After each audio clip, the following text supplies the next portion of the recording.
We now have Professor Mamokgethi Phakeng. Welcome. Thank you, sir. Thank you very much for being part of this process. So we've had the briefing. You're going to be afforded 15 minutes to address the topic that everybody knows about.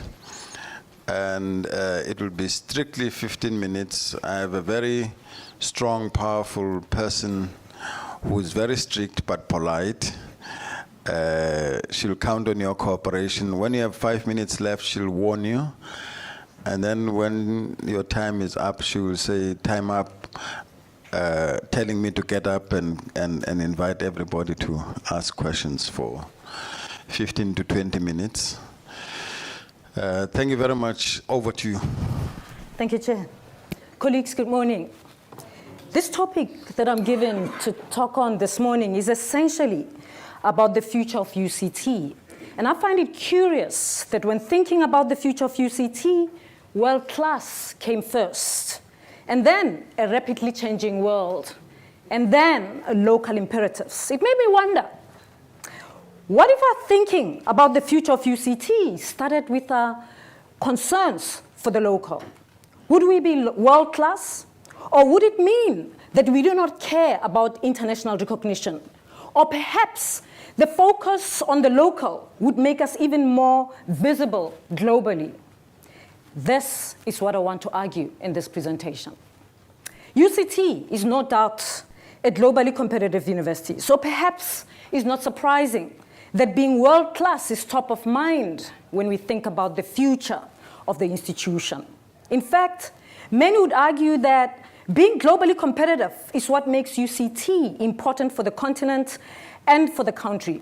After all, every country deserves a university that is able to play on the global stage, the kind of university that produces Nobel Prize-winning knowledge, and if not, then they should at least be able to use Nobel Prize-winning knowledge and to make it available to a broader knowledge system within the country and within the region.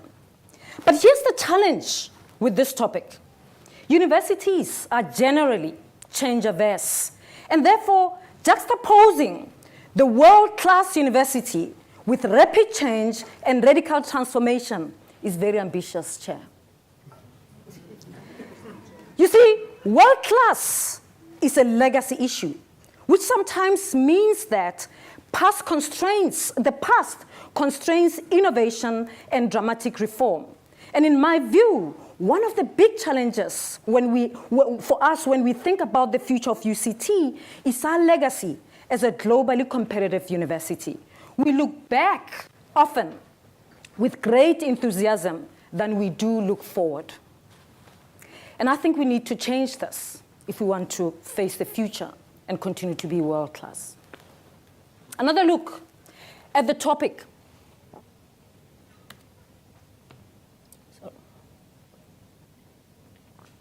Another look at the topic, and the word between jumps out at me.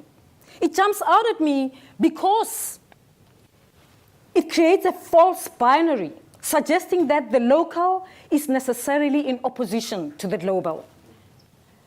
You see, in my view, local is the new global. In fact, the global is local. Whether you're talking about challenges that the world is facing, climate change, poverty, inequality, they may manifest themselves differently, but the local is global.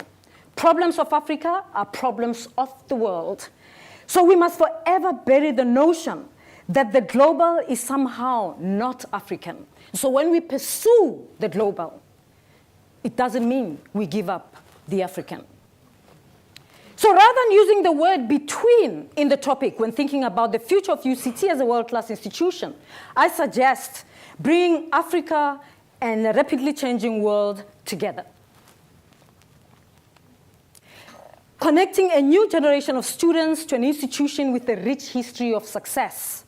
And this is about making UCT the leader and not a follower. Another gaze at the topic, and 3 phrases jumped at me, they want to be spoken about. One is the world-class institution, and here I'm asking which world? Because it suggests that there's only one world, And in my view, there isn't just one world. There are many worlds. And I'll illustrate in the upcoming slides. And then rapidly changing world, and the question here is, what are the changes? And what do these changes mean for why we exist, what we do, who we do it with, and for what? And the last phrase that deserves talking about is radical transformation. I mean, think about it. Why did we insert the word radical? When I saw this topic, I thought, why did they insert radical? Why didn't they just say transformation? And so I thought about, how is this different? And I'll engage on that later. But here's the thing. I started with world class. Of course, I already said there isn't just one world. But if you think about it, everyone talks about a world-class university. Universities all over the world, if they want to attract students, they throw world class. It's an easy thing to throw in this age. And so I threw this question to about 100 people this week and asked them the question, what is the one thing that you believe is key in making a university world class? Pose this question to student activists, scientists, business people, academics, and ordinary South Africans and other connections overseas. And I got a range of responses, and I've put some of them on the slide. What is interesting, though, for me, in the many responses that I got, was a running thread in a majority of them, which said, everyone, even though I asked about world-class university, the majority of the people referred to being responsive to the local context, being relevant, responding to the challenges of the continent or of the country or whatever. And that was interesting because I didn't ask about what a university should be. I asked what would make it world-class. And it's interesting that everyone started thinking the local, which of course talks to my point about the local is global. But here's the thing about the worlds. We've got many worlds. When we talk about us being world-class, this is the slide we use. But there are many worlds. Which world are we talking about? These worlds position us differently. Some world says we are first, another one says we are 191st, the other one 171, and so on and so forth. Okay? So you can see these as worlds. Their criteria is different. They look at different things. They value different things. And so we as a university have to think about what is world class for us. What is it that we want to be world class with? Phil Beatty from Times Higher Education argues that a world-class university must be genuinely international. It must be a magnet for the planet's most talented staff and students wherever they happen to come from. It must bring people together from a range of different cultures and backgrounds to tackle shared global challenges, and it must work and think across national borders. Phil is foregrounding internationalization, not just for the sake of it, but for the diversity it brings. And not just to have diversity, but he argues that that diversity, in fact, is what helps us to tackle shared global challenges, because we bring different ways of being, thinking, and seeing into the challenges, and therefore it gives us the strength to attack the global challenges. So one perspective, and I think even though it doesn't say anything about the local, it signals to the local, because your localness coming into the global problem, challenge with others, is what makes this valuable, the coming together valuable. So this debate about world-class institutions has one important benefit, as Elbach argues. It is focusing our attention on academic standards and improvement, and on the roles of universities in society, and of how academic institutions can fit in higher education, in the higher education system within a country and in the global academic universe. But what about a rapidly changing world? What is this rapidly changing world, and what are the changes? The rapidly changing world, there's lots of changes going on. There's conflict, there's more war in the world right now probably than conflict than we've ever had in many years. There's climate change. The fourth industrial revolution, whether you like it or not, is going to throw us into a tailspin, and it's going to happen. Environmental politics, the kinds of students we deal with today are very different. whether you call them millennial generation, I call them the Generation C, and I'll unpack it just now. But this rapidly changing world, what it says to us is that a generic world class won't cut it for UCT. Our strategy, if we want to be world class, will have to be dynamic and not fixed in a time frame. So think about a rapidly changing world. If you have a rapidly changing world, you can't just have a strategy 2020. Then what happens if the rapid change happens in 2018? You got to change. So we're going to have to be agile if we want to be world class in this rapidly changing world. And what about radical transformation? As I mentioned earlier, we've been talking about transformation over the years. And in talking about transformation, we've mainly referred to employment equity and or student aid to make varsity accessible to students who cannot afford. But once people have access into what we want them to have access into, they feel alienated. And so from access, we have to go on to participation. From participation, then we have to talk about equity of outcomes, which is empowered success. And so when we talk about transformation, radical transformation, it goes beyond access and participation. We've got to ask, what happens with those people who we've created access for when they get into the space? How does the space change as a result of them being here? And how do they, what do they become in their being here as the space changes? So it's going to be, they're going to change the space is going to change them as well. And that's what radical transformation is about. It's not just about creating access. People come here and then they have to change to be like the space, but the space remains the same. Transformation means the space is also affected by who comes into it. So it is more than simply demographics. It's even more than just curriculum. It is about intellectual investment by everyone. Students have to be intimately involved in institutional culture. So the transformation does not become another form of managerialism, because increasingly in higher education institutions, the transformation discourse is becoming constructed as an alibi for compliance and control. And this is why the debate has now moved from transformation to decolonization. So our local context, as well as the rapidly changing world we live in, demands a different kind of leadership and understanding of who our students are. And thus a rethinking of why we teach, how we teach, and what we teach. And so I said the students that we teach are Generation C. They are very different from what we had before. Generation C is not an age group, it's an attitude and a mindset that describes people who deeply care about creation, curation, connection, and community.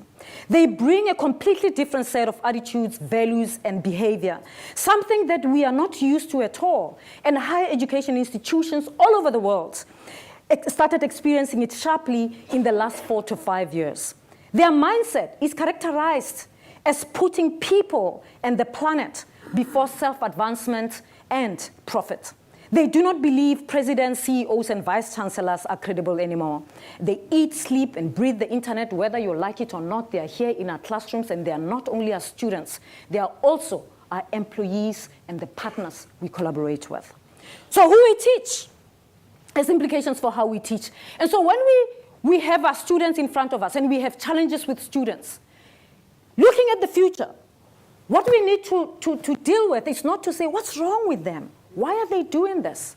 Is to ask ourselves the question, what skills and mindset do we need to inspire, motivate, retain Generation C as interested and committed students, valued employees, and law-abiding citizens? We've got to challenge ourselves because it's Generation C, thinks differently, does things differently, and so at some stage we've got to start challenging ourselves and ask ourselves, how can we adapt our strategies to a world where those we lead give their loyalty first to social responsibility ahead of personal advancement and no profits? My last slide. And this is about what I think will take UCT to a position of as a locally relevant and globally competitive university. I think we need cutting-edge research that speaks to challenges of our country, region, continent, and the world. I think we need talented academics and students from South Africa, elsewhere on the continent, and internationally. I don't mean to be controversial, but this is not anti-transformation. It's very much in line, and I can talk to that, if you like, afterwards. You see, we have to make sure that UCT becomes an international experience for our students, an international experience that is uniquely African. Because when they're here, in 100-meter radius, they can be with people from 50 different countries, and so they can experience the world, but in a uniquely African way. The third thing is, I think we need to make the UCT student experience positively unforgettable.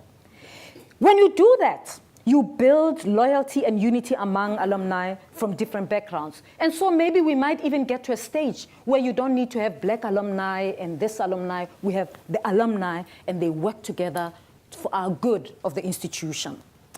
We need to rethink curriculum. And rethinking curriculum is important. But we also need to not believe that curriculum is everything, because it is not everything. Important as it is not everything. We need to make the lecture room a place of innovation rather than imitation. We have to make sure that excellence in teaching at UCT is just as important and as valued as excellence in teaching. So the idea of having senior professors buying out their teaching so that they can have more time to do research and the junior people can teach undergrads, actually, we should deal with it. Because that's where we need our highly talented researchers to teach undergraduates so that undergraduates can also benefit from this scholarship that's cutting edge. We also always have to show the link between knowledge, not essentializing the local or the global. There should be no antagonism between the local and the global, and between service and innovation. And more importantly, we have to be unashamedly African, even in our global competitiveness. And so Vision 2020, that we have to be inclusive, engaged, and research-intensive university is on point. Thank you very much.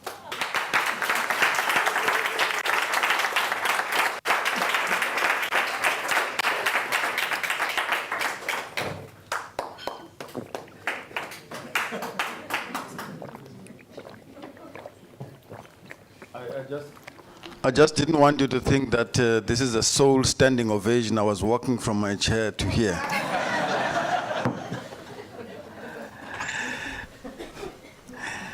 Thank you very much, Professor. I liked a part of your presentation that said students don't see generations, Yeah. Doesn't Have no respect for CEOs. Have no respect for CEOs, presidents, and all of that. What I liked about that, it didn't refer to chairpersons. So I would assume that I'm trusted. Okay, let's take questions. Sikwe? We'll take a cluster of 3 questions, and then you can answer. If you could be brief and to the point in answering so that we can reach out to a larger number. Thank you, Professor Phakeng. You know me. I wonder if you could just tease out for me a statement that you made about the experience of UCT being uniquely African. I need you to tell me what essentially that means in sort of maybe even practical examples. Thank you. Mm-hmm.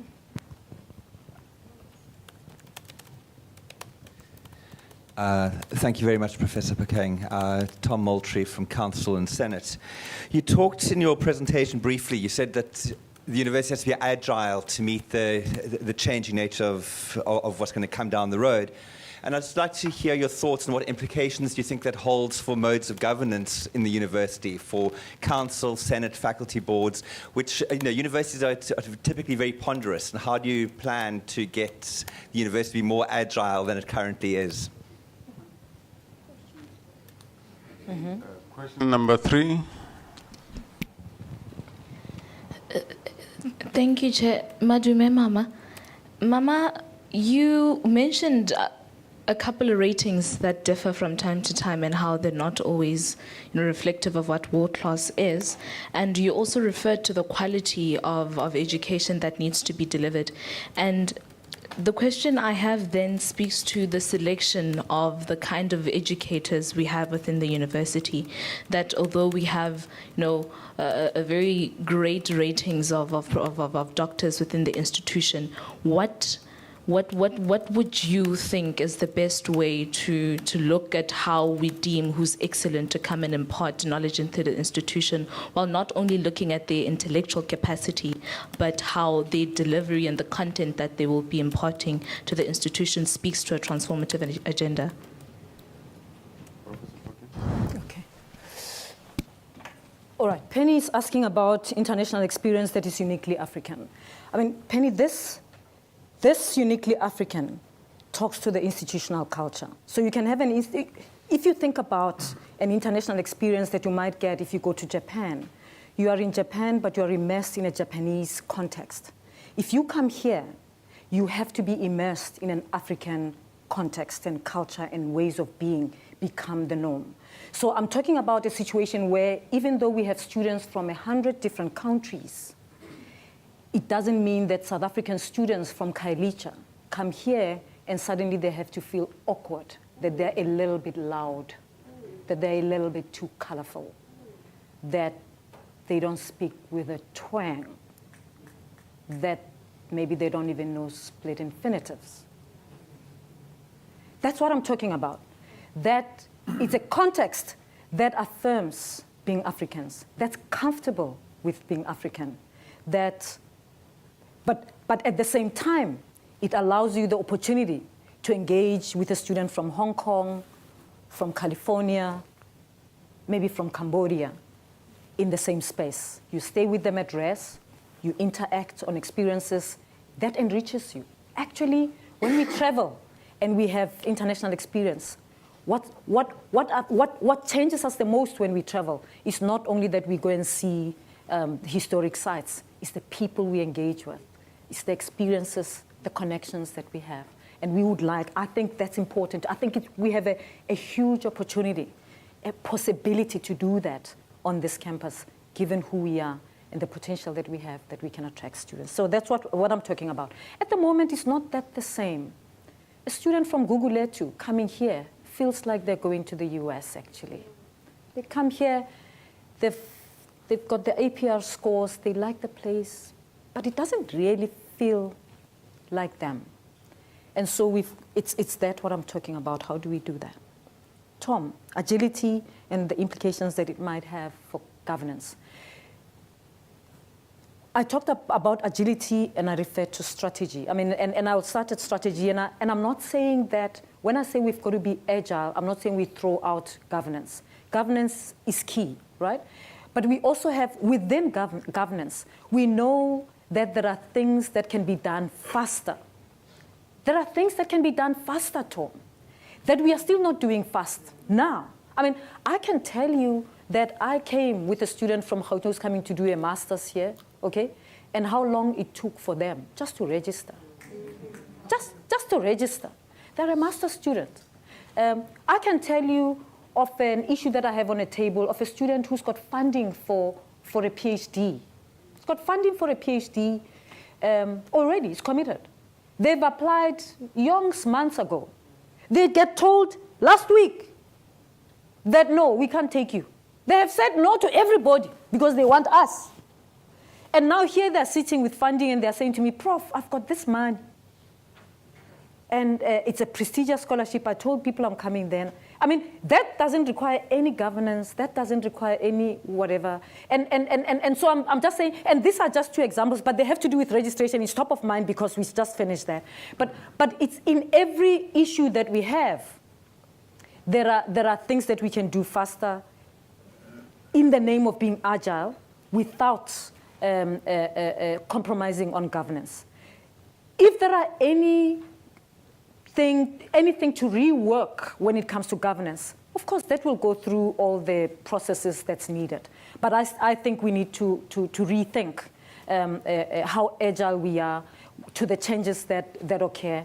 I don't think we are as agile as we should or could be at the moment. I think there are a lot of things that we can be agile about. Karabo, world rankings and quality of education to be delivered. You're essentially asking about, you're saying to me, how do we hire people? How do we know that they can deliver on what we want? Is that the question, Karabo? I mean, first let me say, I mean, I think we've got fantastic staff at UCT. Yeah, okay, no, I know, no. Allow me, okay, madam. I think we've got excellent staff. I think being an excellent academic or an excellent teacher, in some ways it can also be context specific. Okay, you might be an excellent teacher, you know, at the University of California. Does it work when you're here? But the question is, how do we know? Okay, and it's not that there's something wrong with the person.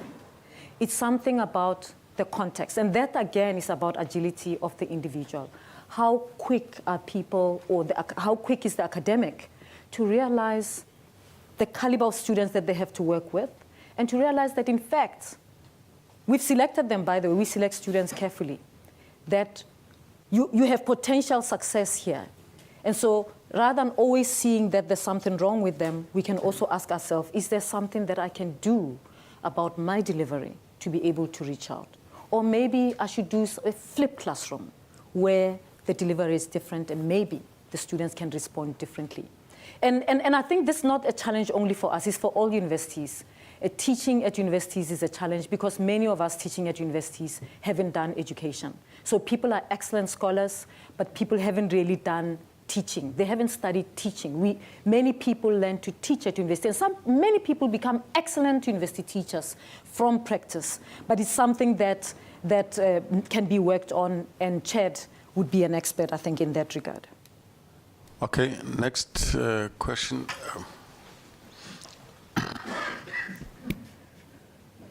Thank you very much for your presentation, Gethi. I'm Nikki Elling, and I'm representing Senate. I'm also on the Institutional Forum, and I'm from the Science Faculty.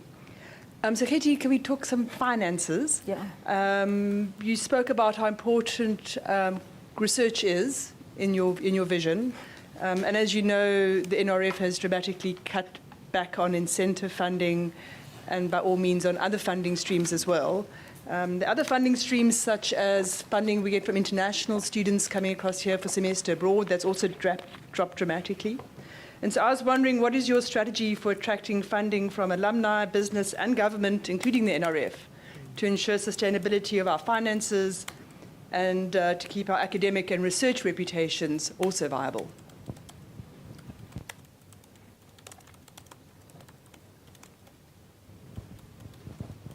Good morning. Thank you, Prof. Phakeng, for your presentation. My name is Professor Magula. I'm from UKZN, and I'm here representing the Association of Black Alumni. I'll start off with a comment, and then I'll ask my question. My comment is that at the current time, the Black alumni actually do see a need for being organized as Black alumni for this institution. And Ivy Leagues, well, you know, universities worldwide, including Ivy League universities, have very strong organized Black alumni groups. So with respect to my question, when you do achieve access and participation, how are you going to manage the real possibility of funding withdrawal by funders, as well as alumni who want to see UCT remain the same and not buy into the concept of transformation? One more question. Oh, we're going to wrap up early.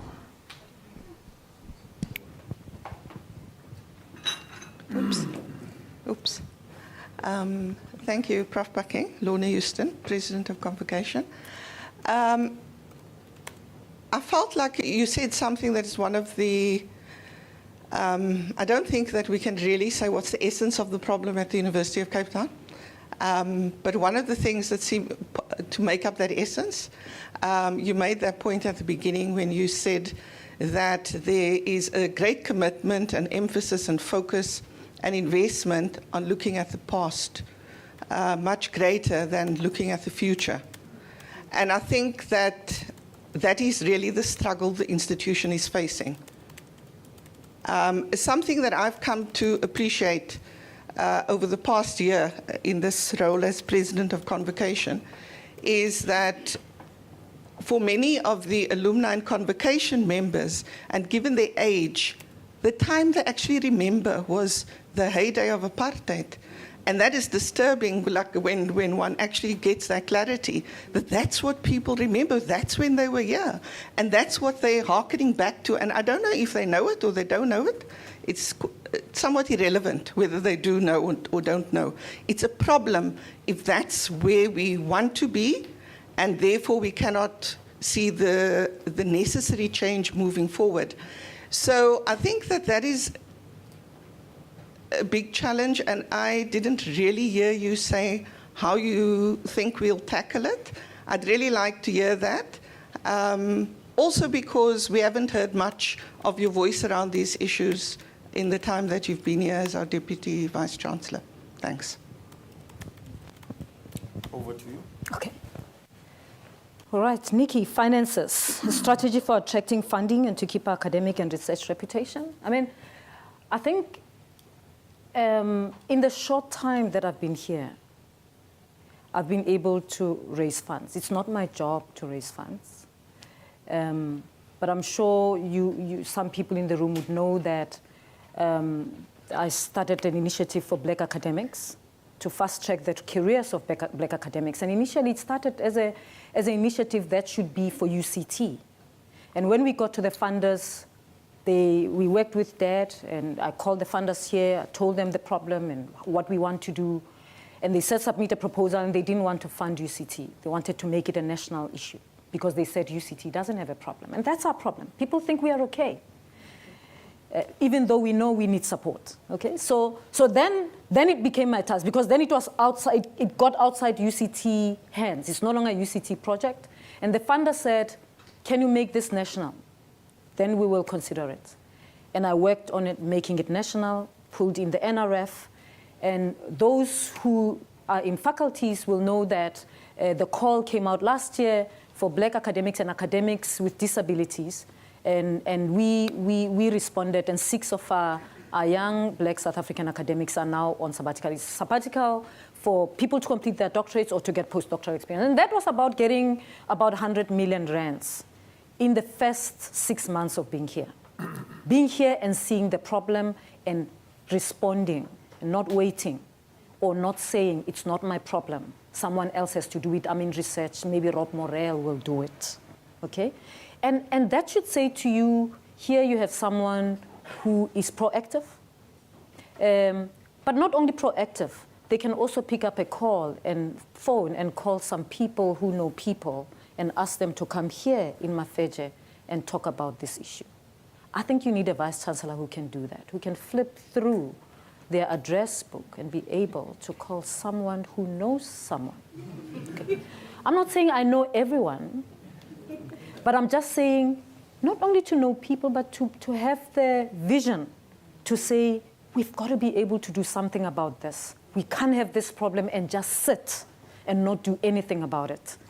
And so for me, I think that's where, I mean, and I don't want to talk about the work that we've done for honor students, where we've worked together with you, Nikki, to for the first time this year, honor students are having full funding. We've changed the rules of funding, and we've mobilized funding from inside. And we've got to work harder. And I think it connects with your question, Prof, about UCT-VC. And by the way, I have a great respect for UCT-VC. I've met with them myself in my office. I understand what they stand for, and I think it's key. So I'm by no means saying when we build a strong alumni that you do away with UCT-VC. But I can talk about the complexity of having 3 alumni bodies in a university. We cannot pretend it doesn't exist, because we've got convocation, we've got association, alumni association, then we've got UCT-VC. You know, we can talk about that another time. I digress. Let me focus on your question. And I'm saying your question connects to Nikki's question, right? Because you are talking about how do we manage the possible withdrawal of funders as we work on transforming the institution. I think there's a misconception that, in fact, funders don't want transformation. It's a misconception. I sit in boardrooms where business is concerned about transformation in higher education, because they have a transformation problem in their own corridors. And they realize to transform their own corridors, they need to transform here so that they get the people in their ranks. So it's a misconception completely. And maybe it's because I sit in those meetings. What they need, of course, is a plan. They need a vision. They need you to give them a proposal that says, this is going to help us transform. And it's responsible, look at what we can do, and they do get into it. I mean, the program that I talked about for Black academics that I initiated in the last, since I came here, is not the only thing that I've done to raise funds. I've done other things for my discipline of mathematics, not focusing at my university, but focusing nationally. So my look actually has been national. Okay, so I don't think, I want to allay your fears. Perhaps if you say, how do we get our alumni to be so loyal that they don't think about giving anyone else the money but us? If I get this job, the alumni is my first assignment, actually.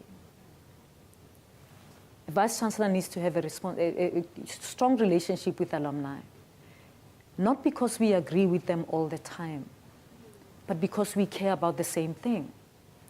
And that's to Lorna's point. Convocation is key. I've been president of convocation myself at Wits University. And I know the importance. I mean, as president of convocation, I'd always say to the Vice-Chancellor at Wits that, of course, I don't report to you, Mr. Vice-Chancellor, but I'm here to make sure that what you are here to do succeeds. So it's important that you and I meet regularly. So as president of convocation at Wits, I set up the meeting with the Vice-Chancellor to say, we've got to meet twice a year. I've got to tell you what's going on. You've got to tell me what's going on. I've got to know where you're at. If I get this job, the alumni will be my first assignment. I mean, it's a pity. I mean, since I came here, we don't have, as an executive, a way of meeting with whether Utaba or convocation. We meet convocation at the end of the year. And maybe I came at the wrong time. But the convocation meeting that I went to, it's confrontational when Lorna was elected. But I think as much as it's a difficult time and we don't agree, it's a time to make tough decisions.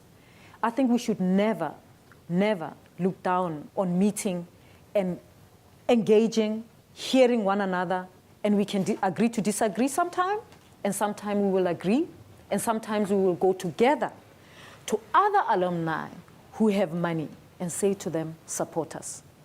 But we can't be in opposition. And so my view is that these things are important. I didn't go to the last alumni convocation meeting, Lorna, because I was in China. There's a job to do and so on and so forth. But anyone who's in the executive will tell you that I've always said it's important. It's important that we meet with the alumni. Convocation. Diana Yacht, who chairs the Alumni Association, invites the executive routinely, and I went.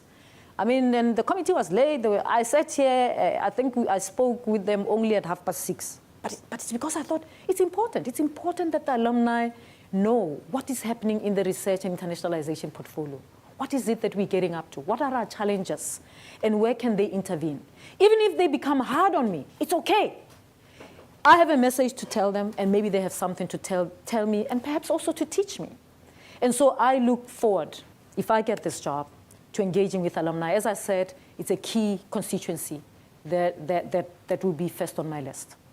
In fact, when I travel as DVC chair, I meet with alumni. I mean, when I travel, I make sure that I organize a dinner with alumni, whether it's in Singapore, Rwanda, I'm going to Germany now. And some of these trips have nothing to do with UCT, they're about my discipline. And I still organize to meet with the alumni because I know the importance of the alumni, having been president of convocation. Okay, are we doing the last three now, Siko? Okay, last three questions.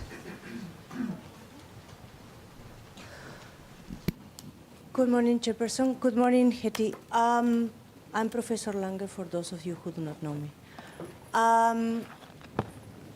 Hetty, you mentioned a couple of things that for me are very important, and I agree with 99% of your presentation, I think. What about the 1%? I don't know. We need to discuss it. Probably has to do with this. You said that the problem with us is that people think that we are okay. I would like to put to you that the problem with us is that we think that we are okay. So I would like to know how you're going to deal with that. And my second issue with your answering to us is that I do believe in the value of being a maverick, but I also believe that there is need for teamwork and understanding the context. So how are you going to combine the advantages of the strong leadership and the stature and etc. that you carry, with creating a team around you that is going to sustain this university into the project that you are putting to us? Thank you, Chairperson. Tando? Good morning, Professor Phakeng. My question is really in relation to this concept of academic freedom. And that historically, it's been used to keep universities safe from government interventions or interference and so on. I wonder if you wouldn't be interested to share your views in the light of what is dominant in South Africa today, the corporate capture of the state, whether in fact time has arrived to also safeguard the university against potential interference by big companies who, given the sums of money we may need, but dictating what is taught, how it's taught, to whom it's taught. Thank you very much. One last question right at the back there.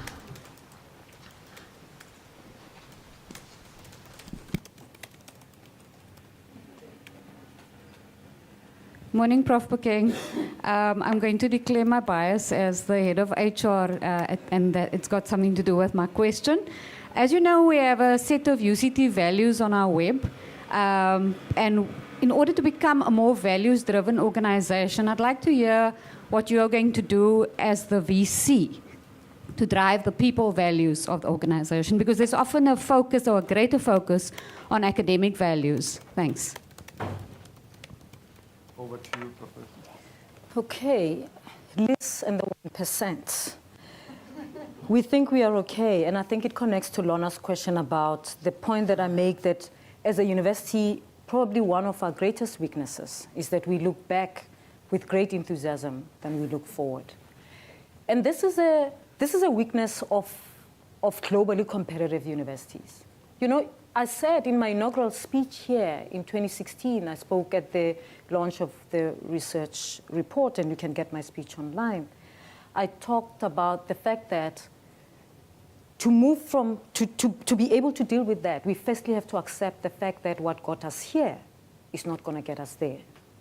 We've been excellent in the past, but what got us to this point of excellence that we still, or global competitiveness that we celebrate, is not going to get us there. If we accept that, then we will stop looking backwards with great enthusiasm. At the moment, we're looking backwards with great enthusiasm, and there's a fear that we will lose what we have. And that happens quite a lot when you're excellent, because you ask yourself, why do anything different if we've been successful? We've been successful, why change it? We can just go on. But I think what happened since 2015 in this university says to us, well, it cannot continue. So actually, I think even though there may still be people looking back enthusiastically, there's a great number of us in the university who are standing and saying, of course we can't do what we've always done. We can see where it got us. They were good, but the bad that it got us to is good enough to do something different. And then we look forward. But people want hope. They want something that they can look forward to. And that's where leadership is important. And you talked about, you say, I'm a strong leader. I don't know. And you say, what does strong leadership, how will I measure strong leadership with team? Okay? Let me tell you the importance of having a strong leader who's decisive and visionary. You see, leadership, the reason why we need it is so that the leader can make this place, this wonderful place that we want to get to, so appealing that we all want to go. But we're scared to go. And so the leader goes and we follow them. So they go up the mountain, and we follow them even when it's tough. And for me, it's sort of almost like why you need a leader. It's like, why can't we just do this on our own without a vice chancellor and just go on? It's because we've got this big dream, but someone has got to make it vivid, make it come alive, make it worth striving for and waking up every morning to work for it. And then they've got to walk it so that other people can follow it. I hope when you say my strong leadership, you're referring to that. And let me say, it's never a disadvantage. But here's the thing about team. At the moment, as DVC, I lead a team. I don't work alone. I have a team that I lead. And the team that I lead has got directors and other people. And I want to believe that I've built a team. And maybe, if you have doubts, you should speak to them. Whether there's ever been a moments of alienation for them. Because if I'm going to be Vice Chancellor, I'm going to build a team, okay? The Vice Chancellor builds a team. So the DVC also has got a team that you work with. I've got a team that I can believe in, but it didn't just come automatically. You build it. And the way I work is that I focus on people's strengths. I draw on people's strengths. And I believe that if you draw on people, focus on people's strengths, then they will flourish. They will become outstanding at that. And so I always want to look at a team and say, what are the different strengths that people bring? How do we bring those different strengths together to make the team flourish? That's one way of looking at the team. Another way of looking at a group of people you work with is to try to fix people, to make me like a Les Lange or a Loretta, which I will never be, okay? But you can look at me and say, okay, this colorful one, we need some color here. And we can use them here. And we need this there, we need this there, and it can work. And if you do that as a leader, in my experience, and it's not the first time that I'm leading a team, and I think there would be no success in my career if I didn't know how to do team. There would be absolutely no success. My track record as a dean of a faculty that was in disarray at UNISA, a faculty that the Vice Chancellor could not go to, and they tell me we're going to boo him if he comes here. And the faculty was refusing to move to a science campus. I mean, so after the measure, they were supposed to move to the Florida campus from the main campus to the, and they were saying we are not moving. They told the Vice Chancellor we are not moving, and I got hired. Okay, and there I am. I'm the Moses who must take them to the promised land they don't want. Okay, let me tell you this, Les. You can do your research. Not only did they go to the Florida campus and we built an amazing science campus, they went there singing and dancing. Of course, there were resignations. I think in the first month after I talked about the Florida campus, 14 people in the School of Computing resigned and went to Meraka Institute. And you can go to Meraka and ask people why they resigned. It had nothing to do with me. It had everything to do with the fact that they didn't want to move. And people can tell you, I then recruited on Facebook. I put a thing on Facebook, that was back in 2009. I put a thing on Facebook. If you have an honors in ITIS or CS, send me an inbox. I recruited 10 young people who had honors programs. I put them into a development program. 3 years later, some were doing masters, PhDs. Some of them are still there at UNISA, and they are in the school. Okay. So what I'm saying is that you can build a team. You can't succeed without a team. You don't get people to follow you to a campus that's more than 50 kilometers away without a team. Head of departments must believe in you. Directors of schools in that context had to believe in you. But how do you get them to do that? I focus on strength. And there's a track record. I can tell you many stories, but I'm going to challenge you. Please respond to the last two very briefly. That's fine. Because we're over the time now. Miriam, I'm going to jump to you because that connects to your thing. If you check now, what I do with the people values of organizations, I mean, I interact with staff at the bottomest level. Here at Bremner, whether it's a cleaner, security guard, or whatever, they've either interacted with me, got a hug, or went to lunch with me. No doubt about it. I don't have to pretend about it. People is me. anyone in my portfolio, in the departments in my portfolio, I visit departments in my portfolio twice a year. And this year, I've been doing a conversation with them on living our vision. I've been talking about what does it mean? We have this strategy and we have a vision as a university. What does it mean to live our vision? And I get even the junior of staff. When I'm at the research office, by the way, and I meet with staff, the cleaners come and the security guards come. They sit there. I tell them, you are part of the staff. And we talk about living our vision. What does it mean to have a cleaner understand that we are striving to be inclusive, engaged, and African? And if I'm Vice Chancellor, I will do some of that stuff, engaging with people, because people values is just as important, I agree with you, as the academic project. And I think in my track record here, notwithstanding where I come from, shows that. Tando, academic freedom, companies wanting to interfere or dictate what is taught, who is taught. I mean, you know, when we apply for funding, we put our agenda. I mean, I think we are a strong university. I mean, you'd be surprised. Corporates out there believe in our strength, in our academic strength. As much as people think we are okay, there's a deep respect for our strength as an academic institution. And so if someone wanted us to do something for them, I think we are so strong that we can say, why should we do that? How does it fit with who we want to be? And if it doesn't fit with who we want to be, we can say no, but no thanks. Thank you, Chair.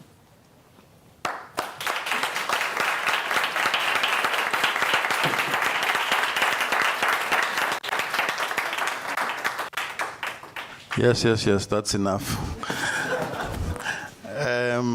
Professor Phakeng, I do want to afford you an opportunity to, can you please not leave, because we are not done yet, just about to be done. If I gave you 2 minutes and asked you to say something that you would have loved to say, but you didn't have the time, what would that be? No, I won't say. I would have said more to less, but you stopped me. Do you want me to continue?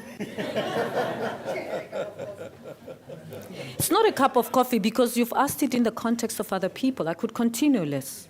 Yeah. That you see, I was talking about building a team. You can build a team, you have a group, right? And you can be a member of a team, okay? As a DVC, you have experience of me as a member of a team. 2-week experience, well, maybe 1 week. Well, I had a funeral, remember? So, 1 week. But there's people who have experience of me as a leader building a team. So when you want to know how a leader works, you can check that. How do they build a team? And how do they function as part of a team? I am principled. And that annoys people in general. But that's good for the institution if we want to know what we're here to do. I want to contribute to making a team strong.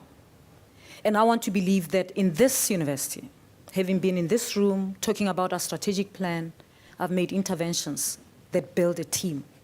I've introduced things that are off the edge. I mean, when I asked the executive to meet with Dr. Lushaba to talk about the activism of today, it was unthinkable. I mean, people thought that Bremner is going to fall apart. Do you know Dr. Lushaba, Wena?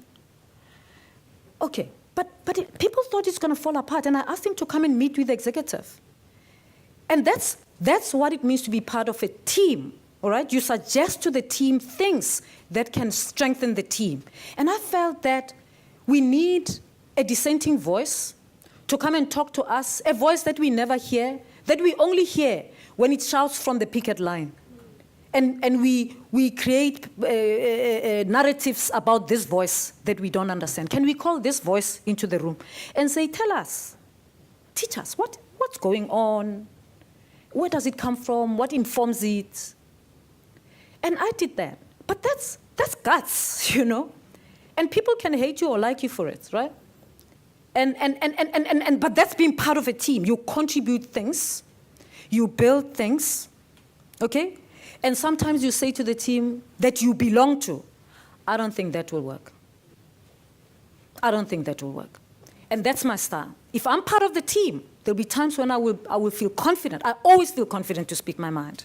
And I will say, if I feel it will not work, I will say if I feel there's something different we need to do, and I will say if I feel that there are things that are going right. And I feel that I've been responsible as a team member. Good. A team member. But as a team leader, absolutely stunning.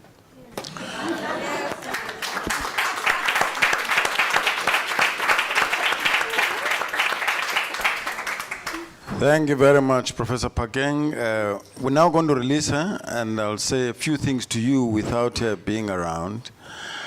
Please hope that they are going to be pleasant things. Just in case they might be unpleasant, brace yourselves.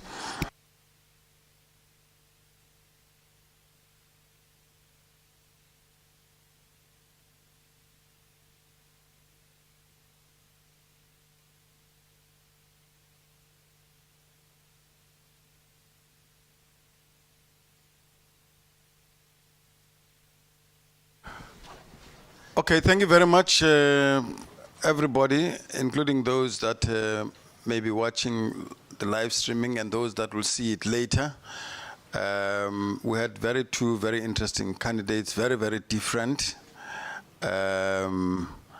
And please assist the selection committee by sending questions that you think we should answer. Can't promise that we'll necessarily get to all of your questions, but we'll try and do our best in asking the questions and going deeper into the issues, particularly the areas that you think we should are maybe of concern to you and your constituencies. But I really would like to thank you very much. Siko, is there anything that you told me to say that I have not said? I didn't tell you to say it, but I will say it. Just your questions, if you can send them through by 4:30, please. So we will receive them, but we will not look at them if they are sent after 4:30. Thanks. Yeah. By the way, Siko means... No, it's not presence. It's stature. It means you have a presence. It's not present, it's you have a presence. So it's not about size. So when she says 4:30, you better get it there at 4:30. Otherwise, you'll see what that means, what Siko means. Thank you very much.